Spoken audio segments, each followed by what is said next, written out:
Hey all, Pete here. Just wanted to do a quick video about how to keep your dog out of your traps. Just kidding, my dog is investigating.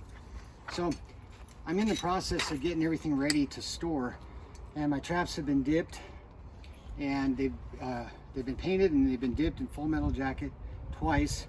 They got a good coat on them, and I use these pit pans on most of my traps.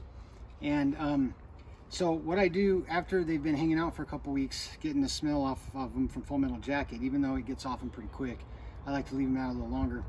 I go through and I check the pan tension on everything. And of course I'm touching them and everything, but they're gonna hang over here for about a week after I'm done doing this.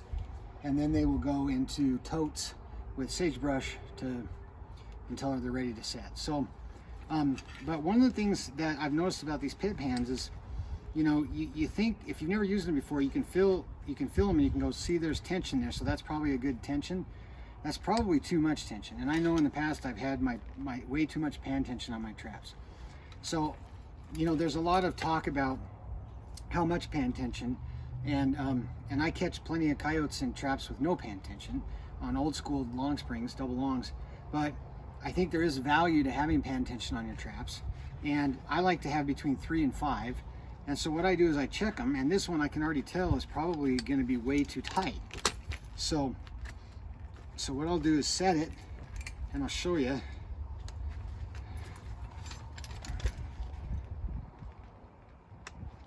So I've got my Sullivan trap pan tester. I'm not a big fan of gimmicks, but this isn't a gimmick. This thing does what it says it's supposed to do. I like it. It makes things faster. But if you watch this, it goes up to 5 pounds. There's 5 pounds, and I've still got, I got to push hard to get to go. So that's well over 5 pounds.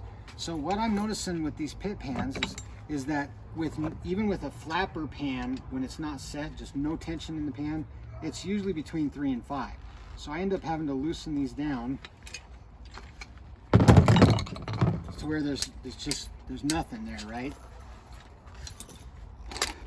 And then I'll set it. And this is a really tight trap, so it may still be too much, even with no tension. There's not much you could do about that. There are a couple things, but so there's. I'm going to set it here just so there's no give. And let's see where we're at here. They're right at 5. So, and that's with no tension in the pan. So what I usually do when I'm checking these is I loosen them up to nothing like that.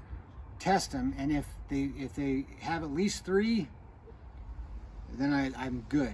If they go all the way to 5 and don't spring, then I see if there's some ways to loosen them up a little bit more, or I might scrape a little bit on my night latch. Some people say you need to scrape this little end from where the paint and the full metal jacket is on your night latch on your dog. I don't usually, honestly, but since that one was so tight, I might as well. But all I'm doing is taking the full metal jacket. You can see the shiny part on the end of that. I'm just taking the little bit of full metal jacket that's on the end of that off. I really, honestly, I can't prove it, but I honestly don't think it matters. We can test this one again and see if there's any less, if it springs any faster. I haven't noticed a difference. Well, let's see. You definitely get a little better click, but no, we're still right at 5. So anyway, like I said, I use these pit pans and on most of my traps except my Sleepy Cricks, because I can adjust the pan tension on my Sleepy Cricks where I want them. It's not perfect, it's not, you know, specific and precision tension on the Sleepy Cricks, but you do have a bolt you can use. The rest of these are all old Victors that I replaced the standard pan with the pit pan. And so like I said, if there's no tension in it, it's usually at least 3 and rarely more than 5. And that's where I set my coyote traps for pan tension. Once these are all checked, like I said, they'll hang for another week, since I kind of have been handling them. They've already been hanging, well, almost 2 weeks now since I dipped them in full metal jacket. They hung for 6 weeks after I painted them. So all the paint smells off. Got 2 coats of full metal jacket on there. I'm handling them tonight, so that means that I'll let them hang a week or so out here outside, and then they'll be ready to go in totes with sagebrush, and they'll be good to go. So anyway, remember, God is great, guns are good, freedom is precious, hold on to it, and we'll see you in my next video.